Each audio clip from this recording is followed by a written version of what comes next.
Hi folks, Tacitus today, your pushback channel, and thank you for joining this audio live stream. In this essay, I'd like to talk about how inducements are used, such as bribes or hookers or prostitutes, call girls, whatever term you want to use. How they're used to gain business advantage, political advantage, or any form of advantage, or to compromise somebody. I've always been surprised at how easily people have fallen for even high-profile people that know they'll be a target, and therefore there's plenty of folks around wanting to compromise. And I was looking at that, some years ago there was a high-profile lawyer. Who had won a number of cases against some of the big banks, and he was not he'd been in his 40s. He was not a good-looking man, and if he was going to get the hot young chicks, he had to pay for it. There's no way he would have got it normally. He wasn't that rich that he could have showered some beauty queen in gifts, but so he was going to prostitutes and charging it to his employer's accounts, and he was being shadowed and followed, and I wouldn't be surprised if he was actually set up. But once they'd nailed him and got him in place, they went after him, and he was brought down and had to suffer the shame and disgrace of that sort of thing. But having done a lot of business travel, especially or not especially, but often in countries that weren't very wealthy and were quite third world and were very corrupt, then they had a certain view and they had a certain attitude about what they could do to secure the deal with me. Now, say in the case of the Eastern European countries, and they would often come to say they would rather meet me in Germany than they would at their own place. But nonetheless, traveling around those sort of people, they're used to a government that says the opposite of what they mean. So if the government says we're your friends, that means they hate you. If the government says we're going to improve the lives of our people, that means it's going to get worse. And it's true, sort of the novel 1984, if the government says they're going to increase your chocolate ration, that means they're going to reduce it. And so they're used to that whenever anybody in authority or with power or anything like that says something, what they really mean is the opposite of what they've just said. Now, because I sort of had by the time I got some experience with how these third world sort of, or even lower middle range economies people would work and operate in those and think in those middle range economies, I would make a point of starting the conversation. Look, guys, don't think about it. I'm paraphrasing. I didn't say it this way. Don't think about inducements or anything like that. I want you to show me why you're going to do good business, why you're going to be successful in handling, the company's product or doing what it is we need done. You need to prove to me and show me and indicate to me that you've got the expertise and the capacity and, all the things needed to make this business successful. I've got a choice of who I give this to, and I want to give it to the people who are going to, and again, I'm paraphrasing here, sell the most kit or manufacture the most widgets at the most competitive price and that sort of stuff. And there was a mixture of sort of distribution agreements, manufacturing agreements, OEM structures, and other things like that were on the table. But so they'd look at me and I'd say, now you've got to show me you're a professional bunch of guys that really know your shit. That's what I need. That is what's going to decide it. And they'd look at me and they'd nod and then say, how many prostitutes do we have to give you? And they'd go straight there. So haven't you heard what I've said? I've just said, yeah. How many prostitutes? And they had no concept. They just assumed that whatever you said, you really meant the opposite. And the more you stressed that you wanted professional behavior and this sort of thing, the more they thought that they decoded that as meaning, okay, he wants 2 prostitutes, not 1. Holy shit. He mentioned that word professional and performance again. That means he wants 4 prostitutes, not 3. And they would perceive it that way. And no matter how many times I said it, they just wouldn't believe it. It's not true. You just want prostitutes. That's all it is. So, I mean, you finally sort of you can climb into it, say, well, a number of Western business people come over here and they do actually want prostitutes, and they're quite easily swayed by that. Now, they try various things. And what also intrigued me in their interpretation, not only was it, well, what he really means is he wants prostitutes, not only that, but how they would determine what prostitutes they would send. So they would send as night follows day, they would always send a tiny little diminutive, skinny little thing, and send her along. That would be the attempt.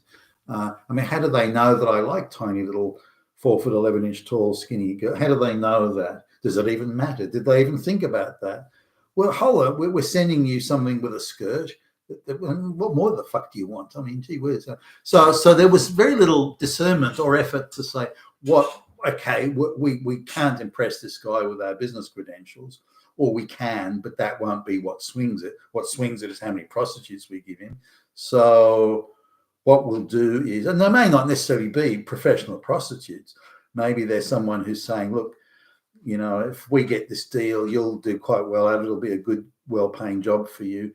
So you go and fuck him and get him to do. You bring home the bacon here, and So I'm pretty sure some of that went on in parts of Eastern Europe at least, but probably not. To some extent in Asia as well. So in the poorer parts of Asia, that is. So. They didn't discern, or they didn't make the effort to discern it. They just thought, well, every Western guy wants it, so this is what they want. So they didn't. There was just no effort to work at it. So I know one girl they sent around. I don't know, she'd be mid-20s, and she turned up and called me from reception, so like up to the hotel room. So I came down, and it's this tiny little skinny little thing. I mean. Like a child. I mean, she was in her mid-20s, late 20s even. But she was, if someone held a gun to my head and said, you got to fuck her up, they'd have had to shoot me. There is no way. It just wouldn't have happened.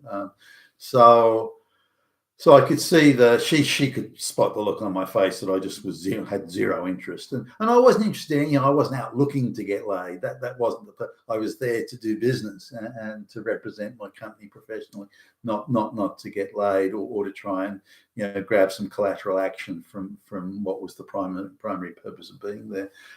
But even if I had been on the go, I was like 6'2" and 190 pounds and very, very fit, and all this sort of thing, and why would I sort of be interested in that?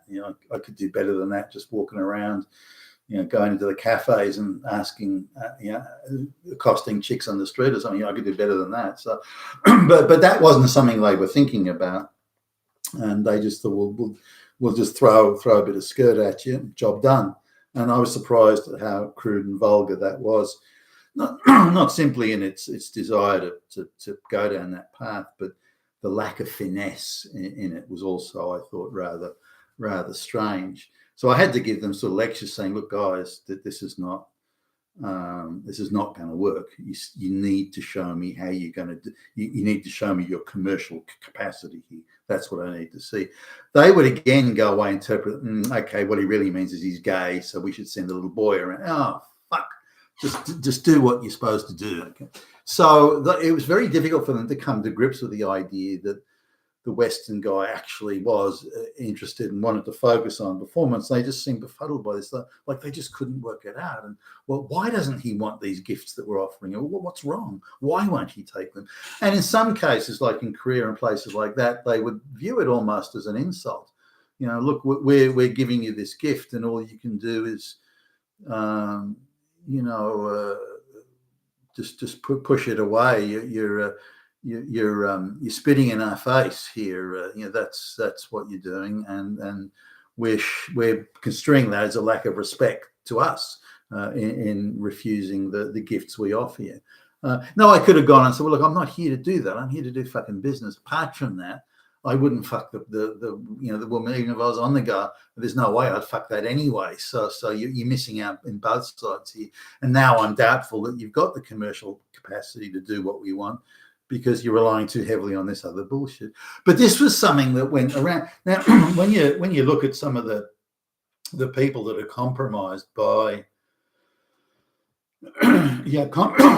compromised by these sorts of things, they're probably not guys who could score hot chicks on their own. And once you reach a certain age, I suppose it's assumed that the only way you're ever going to get a hot chick is if you pay for it, or if you're super filthy rich or something. But none of these, I found it quite rare, to the point where I'm off the top of my head, I can't think of anybody, quite rare. Like, say, somewhere like Singapore, that was different. You would get people that were professional and go about professionally there. You would get that. But in Asia, Japan to some extent, but to outside of that, you wouldn't see any of these you just wouldn't see the professional behavior. There was a belief that you could corruptly acquire whatever you wanted. And given there's a possibility of making a lot of money out of the distribution agreements that I could offer or appoint people, I didn't have absolute sole sign off, but I don't recall a time when the board or the CEO did anything other than what I recommended. These people, again, these third world corrupt countries, they just couldn't conceive of another way of doing it. But I see now this sort of attitude has crept into the Western world, where the body politic and the senior public servants and that sort of thing, they seem to be, as long as they're being given waterfront mansions and jobs for their kids and hookers and all this sort of stuff, that they're quite happy to sell out their fellow citizens and do whatever is asked of them. And the cost of living has reached a point where a politician just can't get by on their salary.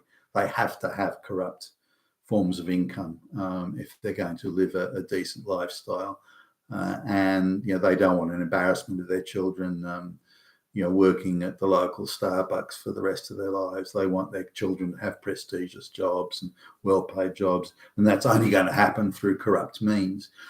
So I see the third world corruption or lower middle range countries corruption that I just saw everywhere as I was traveling around, South America, everywhere, was something that I see now has really that value system, that attitude, is, well, if we want people to do what we want them to do, we have to corruptly, but we don't have to say, this is how business should be done, or commercially there's an imperative, as in a competitive commercial market. It's now all corruption of one form or another.